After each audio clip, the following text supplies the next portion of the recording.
Cool. So, hi everyone. My name's Andre Cowen. I am an independent researcher from the UK, and my specialization is in the adaptation of literature into video games. So, within that, I cover a lot of different things, such as monsters and uh, the use of sensory senses to essentially convey a certain emotion. So when I kind of got the opportunity to do this, I jumped at it considering I have way too much time in this game. And so we'll be talking about Final Fantasy XIV and specifically the expansion Shadowbringers. So just a quick thank you to Romance in the Gothic and Sam for all of the work they do and for letting me ramble on about one of my favorite games for the next 14 minutes. Um, so just to give you a quick heads up of what's coming this year, I thought I'd highlight some things that might be interesting. So um, in March, there's another video game related one, and it's taught by Gavin Davies on older video games.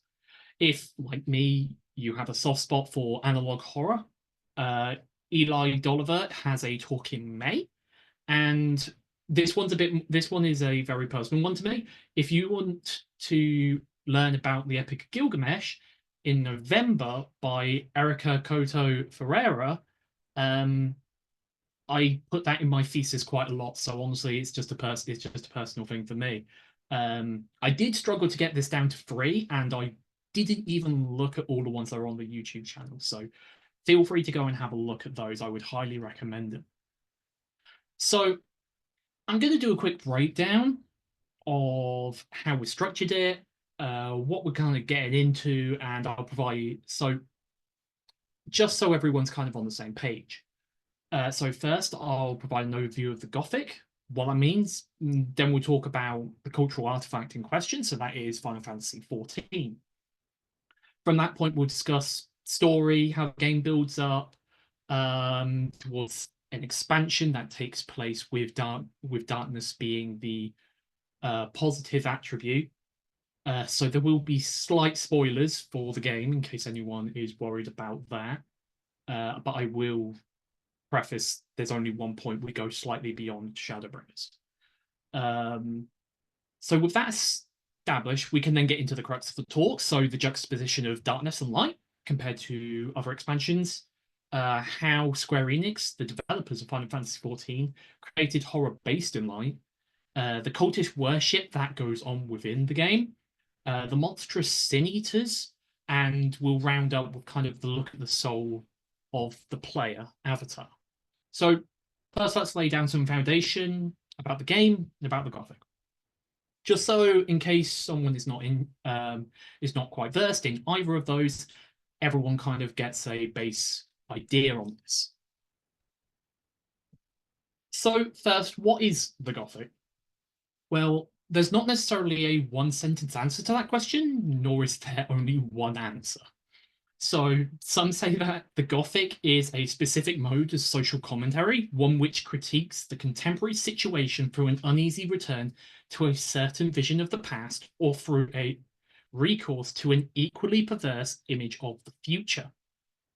Others that the Gothic seeks to enlarge the sense of reality and its impact on the human being. One of the primary elements, and one of them that we'll be focusing on today, is that of the sublime. And whilst monsters and demons are a key part of that, so vampires, werewolves, and the like, the focus is predominantly on the inhuman human, or rather the destruction of traditional boundaries. So Final Fantasy XIV, colloquially called FF or 14, it's a massively multiplayer online role-playing game. It currently comprises 5 or 6 expansions, over a decade's worth of content, updates, and continuous support. The player takes on the role of the hero, generally called the Warrior of Light throughout most of the content, a title bestowed upon the player for being blessed by the goddess Hydaelyn. But I haven't introduced them yet. This is my Warrior of Light, Yuzuru. She's a tank who specializes as a paladin, meaning she takes all the damage. So you'll see her in this armor a lot. So in a game that is so focused on the individuality of a player, I thought it'd be a nice personal touch if I let my character be the hero of the journey. So a large amount of the photos you'll see have her involved. Um, but where there are a couple where I've had to go somewhere else, I have referenced them where appropriate. Anyway, where was I? The Warrior of Light is blessed by the goddess Hydaelyn, whose power allows the player to take on those who attempt to destroy the world, called Ascians, through calamities which alter or destroy entire ecosystems. In fact, early adopters of the game saw this firsthand. Final Fantasy XIV was not well received at launch, and in fact, was not great. And in a frankly risky and unprecedented move, the developers changed the entire game by enacting something called the Seventh Umbral Calamity, which allows them to narratively destroy their world, and they rebuilt it as Final Fantasy XIV: A Realm Reborn. Whether this is classified as an expansion, as it replaced the base game instead of expanding upon it, up to individuals. It has no real impact on the talk beyond whether we're talking on the third or fourth expansion. For brevity, here's an outline of all the game's content and expansions in order up to Shadowbringers. This is the one we'll be focusing on today. To contextualize it, however, Square Enix lay hints of this roughly an expansion beforehand. And so we have to look here between the expansions Heavensward and Stormblood. So through roughly 100 hours of gameplay, most of the enemies faces, the player faces, has delusions of grandeur, such as the mech Ultima, self-entitlement, and the evil, such as Nidhogg, the evil dragon. The player faces numerous world-altering events, but the player perhaps faces the greatest moral dilemma when faced with the truth of the Warriors of Darkness. Now, the Warriors of Darkness explain themselves after multiple bouts with the player and their companions. They're burdened by the guilt of accidentally leaving their world in ruin and have travelled between worlds to save it. It's perhaps one of the most devastating realizations, then, that their deaths, reincarnations, and eventual defeats at the player's hands was nothing but a plot to eliminate the player avatar by those who had orchestrated much of the events prior, the aforementioned Ascians. I don't want to leave anyone out with a knowing this, so we'll quickly touch on them and who they are. But this will touch on content that is beyond Shadowbringers. So this is in the expansion Endwalkers, so spoilers, but I'll try and keep it as brief as I can. But so essentially, the Ascians came from a race of immortal beings called the Ancients, who, to put it simply, enacted their own downfall. In an attempt to prevent this, they created the god Zodiac, sacrificing over half of their species to create them. When people felt that this was too much power, they created the second goddess, Hydaelyn. To play the role she needed to play in the future, she split Zodiac into 14 stars, the source, or the world of the player avatar, and 13 reflections. They're essentially fragments of the same world. And the Ascians' goal is to reverse this and rejoin the reflections so that they can unleash Zodiac and return to the world they once knew. So at the point of Shadowbringers, the player will have done many things to embrace the title of the Warrior of Light, including stopping a new calamity, exposing and overthrowing a corrupt theocratic government, stopping tyrannical leaders, and reclaiming multiple countries for their people.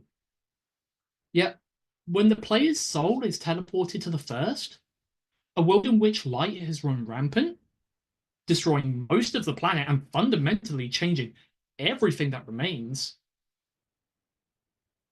the people of the world despise Warriors of Light because they enabled this disaster. This world's Warrior of Light and the Warriors of Darkness that the player fought before are one and the same. It's a stark revelation to the player who's been so desperately trying to defeat darkness for so much of the game.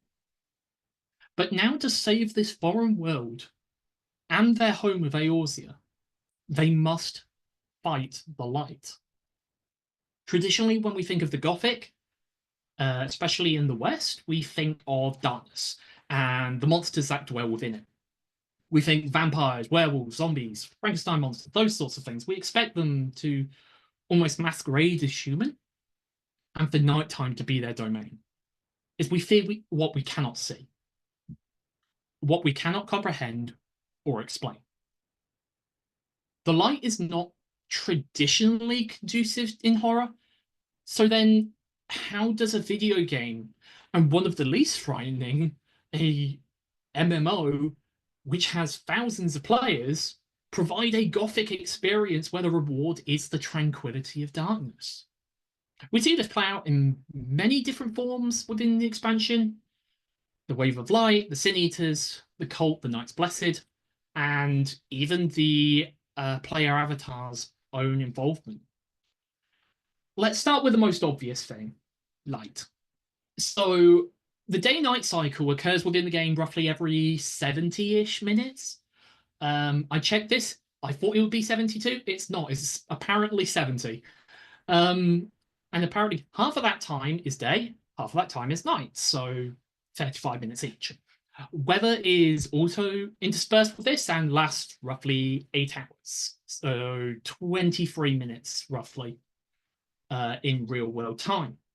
That means if you would stand in one spot for an hour, you would see most of the day and probably 2 different types of weather, be that fog, blizzards, thunderstorms, sunshine. Similarly, you would notice the effects this has on the landscape and the player through things such as shadows, or if it's rained, whether the player has wet clothes. Yet, when you arrive in the world that has been overrun with light, you're greeted by this unnaturally yellow and intrusive. If you were to wait there for an hour, you would notice there'd be no changes, just unending light. It feels wrong, and even if you as a player don't experience any negatives from this, it's still unsettling.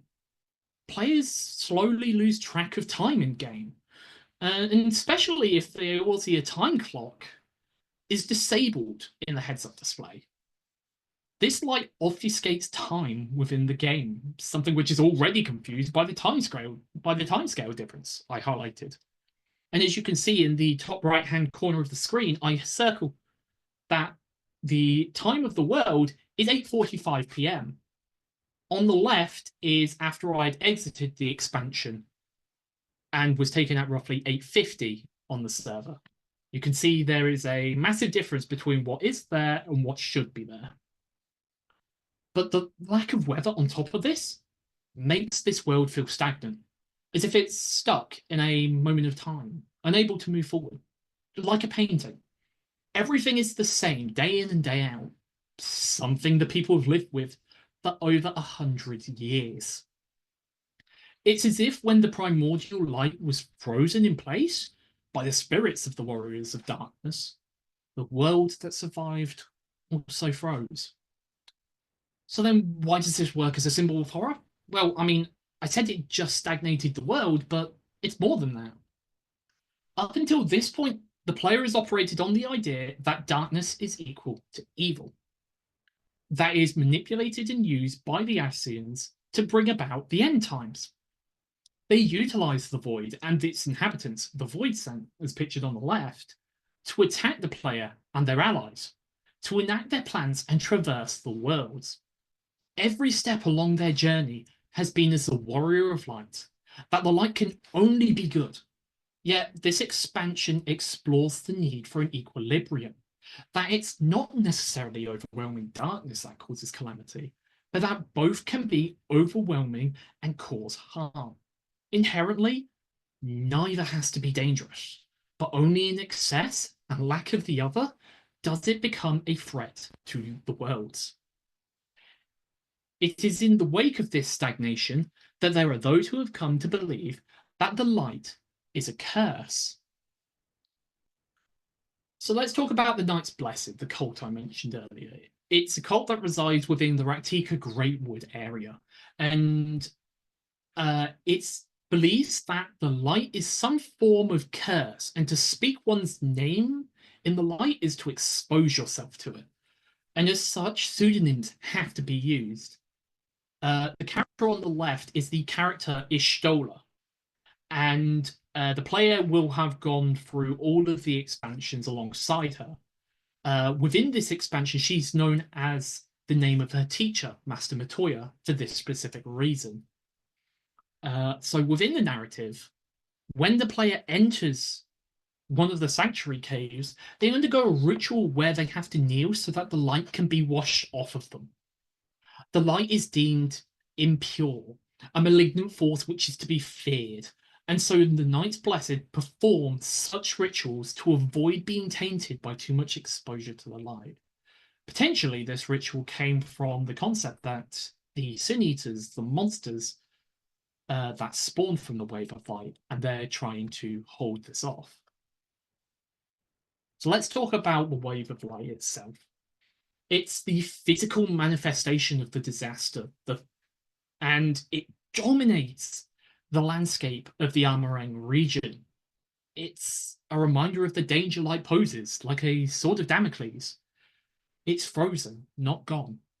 However, this is not the most deadly issue that many of the inhabitants of the world deal with, but it's instead the Sin Eaters. Sin Eaters are beings who were caught by the Wave of Light, who had their ether, which is the source of all life and magic in the world, overwhelmed by the primordial light we just discussed. Although they can take many forms, ranging from caterpillars and bears to chimera and angelic beings, they're generally categorized by their strength as either general sin eaters, such as the one on the left, light wardens, such as the one in the middle, cardinal virtues, which are a unique case which we will get to later, and the progenitor of the species, Eden. That is its ship on the right. The general sin eaters are the primary enemies the player will encounter in dungeons and in the open world, with these being spreading the light's corruptions to other humans so long as that sin eater is powerful enough. This is shown in rather graphic detail as the player and one of their companions, Alice, witness this gruesome transformation. I'm going to show you now a video which deals a lot with one of the more horrific parts of the expansion, and is quite graphic in its body morphism. So if you don't like that, please look away. I'll wave at the camera when we're okay, when you're okay to look back.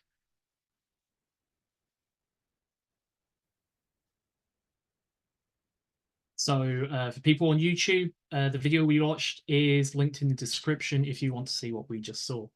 Be warned, it is quite gruesome, especially for Final Fantasy XIV. So Jack Halberstam, discussing monsters in their book Skin Shows, suggests that Victorian monsters were produced by an emergent conception of the self as a body which enveloped a soul, as a body indeed enthralled by its soul. When we think about monsters that were popularized through mediums such as the novel or the novella in Victorian culture, you see this happen. Werewolves, Jekyll and Hyde, Frankenstein's monster, vampires, all of these that I mentioned are related to the body and the soul, the disconnect between the two, and the way that the body and soul are intrinsically intertwined. Catherine Pugh has suggested that parallels can be drawn between anxieties of the physically extraordinary figure and those of the Gothic creature. Both are equally concerned with excesses of transgression, suggesting not only that monstrosity can be found in deformation, but also that this deformation is catalyzed by monstrosity itself.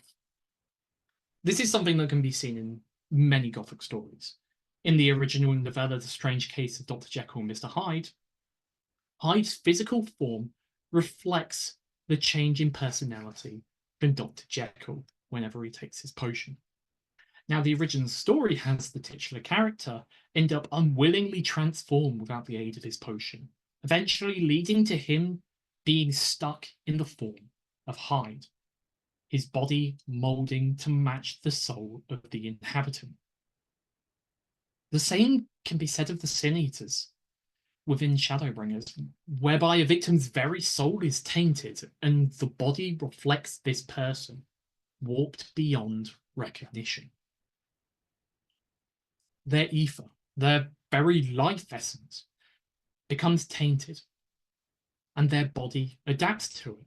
For once the soul changes, so must the body. But this couldn't happen to us, right? I mean, we're the hero. We're the hero of an MMO. Well, let's talk firstly about cardinal virtues and light wardens, because they're another layer of difficulty than just the Sin Eater that we saw in the video. They act primarily as final bosses in dungeons and trials, which are separated areas in which players work together to progress through a linear set of enemies and tougher bosses. These are a staple of the MMO genre and provide challenges which require players to work together for about 20 minutes in this game, whilst also delivering narrative set pieces, equipment, and materials for the player so that they can improve their capabilities throughout the expansion. So when the time comes for the player to face a Light Warden for the first time, they learn why no one could ever defeat the Light Warden, as anyone who kills them absorbs the primordial light and becomes the new Light Warden. An effective defense measure that always the strongest becomes the Light Warden. And so the cycle keeps continuing. The player, however, protected by Hydaelyn, has a much higher capacity to absorb the light and can break the cycle, removing the eternal light from an area and restoring the day-night cycle. It's by eliminating the 5 light wardens that the player is able to rebalance the world to avoid the calamity. But the last light warden is a rather unique case. This is Innocence, the final light warden of the world. And as you can see, it's a humanoid Sin Eater, but it's humanoid in more than one way, where the player will fight Sin Eaters who take on humanoid and angelic forms. Innocence is the human Vorfrey, bestowed with the powers of the Light Warden by the Ascians before he was born.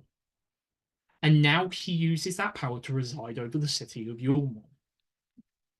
In stark contrast to the region in which the city resides, the city is a realm of excess and luxury, with only a select few wealthy and influential individuals allowed to even live there. The rest are left in the shadow of the city, forming a shantytown which is reliant on the city distributing a foodstuff meal to survive. This is how Vorfrey maintains control of his city, not only through the distribution of food, but because the meal allows him to control the people, as it is the flesh of Sin Eaters, where those he's deemed no longer useful are turned into Sin Eaters by the exposure of the primordial light. And they are either join his army of Sin Eaters, or they get turned into more meal. As you can see, he's had quite a glow up by overindulging in this meal, and the everlasting light molds his form into an angelic being. Why then, if the primordial light turns those it touches into monster, did he have such a different change? That's because it was simply the form with which he saw his desires. Naoki Yoshida, or Yoshi P, the director of Final Fantasy XIV, suggested that when people think of light, they think of something beautiful, righteous, and just. Something that's pretty to look at, unstained, untainted. But that's not necessarily true. And his objective was to flip the idea that light was always good and darkness always evil. In a literal sense, these creatures are eating the sins of the people to deliver them salvation. But that salvation is death, or turning into another sin eater. So, whilst they are depicted as visually pure creatures, their nature is that of violent and monstrous beings. Interestingly, Banri Oda, who is the main scenario writer for Shadowbringers, said that neither of them wanted to draw on heavenly or angelic motifs, which is perhaps why a lot of the creatures in the game are still so grotesque in their form, with only a few variants taking on a humanoid form. Julia Kristeva argued that the corpse is abject, or something rejected from which one does not part, from which one does not protect oneself as from an object. Jeffrey Jerome Cowen, a prominent scholar in monster studies, suggested that a monster's body quite literally incorporates fear, desire, anxiety, and fantasy. The monstrum is etymologically that which reveals, that which wards. Monsters represent this complex set of emotions and are a reflection of the people. So when we deal with the cardinal virtues, the embodiments of the remaining warriors of darkness, what does this tell us about their role and the Sin Eaters in general? So cardinal virtues are more powerful than the standard Sin Eaters. However, they're formed of light-corroded souls of the warriors of darkness the player fought previously. 4 of these exist and are hunted by the player in a chain of side quests, which require the player to reach a certain level with the selected role of tank, physical DPS, or damage per second damage dealers, magical range DPS, and healer. The player will naturally obtain these levels as they progress through the story, acting as a... So the story kind of acts as a reward for leveling a certain class or job, and also a test to make sure that the player understands their role before they end up in the final stages of the expansion. And while these bosses are not as powerful as Light Wardens, considering the showdown with them is generally 2v1 instead of 4v1 or 8v1, from a narrative perspective, they show that the player has surpassed those who caused and ultimately were unable to stop the world from succumbing to light. By defeating one of these cardinal virtues, as well as the 5 Light Wardens, the player has the opportunity to save the world. But why is it important? They're some of the few to have retained their appearance. But it's more than that. If a monster's body is, as Cohen said, comprised of fear, desire, anxiety, and fantasy, these virtues are the lingering regrets of the warriors of darkness. Their sins were eaten by the light wall when they stopped it with their very souls. Yet their regrets lingered and formed with the light to create the virtues.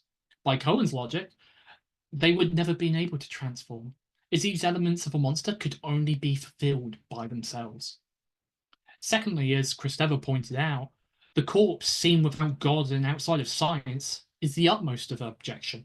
It is death infecting life.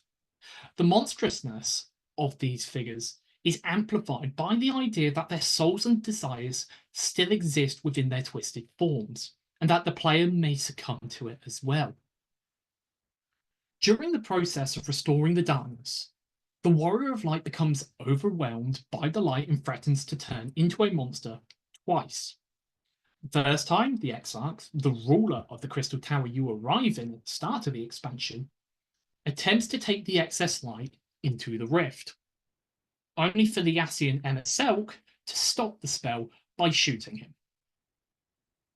The second time, the delay that happens after this runs out, and the player begins to turn, only to be saved by the leader of the Warrior of Darkness and his spirit, by giving his soul to enhance the Warrior of Light's power and stop the transformation.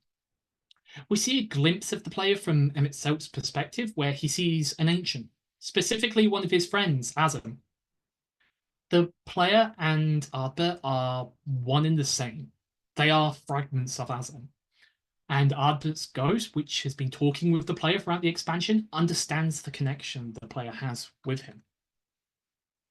So let's have a quick discussion about Ardbert because I haven't really talked about him directly, but he's super important. He technically fulfills a similar cycle as the player avatar, which is the hero's journey, which was kind of coined by Joseph Campbell. Except like the player avatar, who is constantly repeating this cycle um, through every expansion, um, or in the case of the most recent expansion, when this is recorded, Dawn Trail, the player acts as the mentor to the hero. Uh, Unlike how we experience the full journey, when we first meet Ardbert, he's already had half of his journey. The first half of the journey, the player discovers over the course of this expansion. But by the time we see him in that earlier content which, remind you, came out 3 years prior, he's already tried and failed to save that world. We are his revelation. We're at the bottom of the cycle. Shadowbringers thereby brings about his literal rebirth, and his transformation and atonement being comes from his connection to us. And at the point at which his return comes, his return is aligned with ours as he merges with us. It may seem like he's not a hero in the traditional sense, just someone who's experiencing these events. And that's because he's not a traditional hero. Manuel Aguirre previously suggested that a protagonist of the Gothic genre is a hero who is not a hero, a liminal figure marked by ambiguity and a tragic destiny. Ardbert is perhaps the essence of the Gothic hero. When we start the expansion, we know very little about him. He admits himself before that he was never trying to be a hero and that he fell from grace. And now we know he's forced to watch the world he doomed, all alone, with his only choice being to trust in another hero. He's the failed hero of this world, one where he's remembered as the one who caused the eternal light, and his soul is unable to move on from this world for a century. And then when the player shows up, they act as a guide through this foreign world. Still, he's only able to watch, unable to atone, and only able to watch the suffering he enacted, even if he was manipulated into doing so.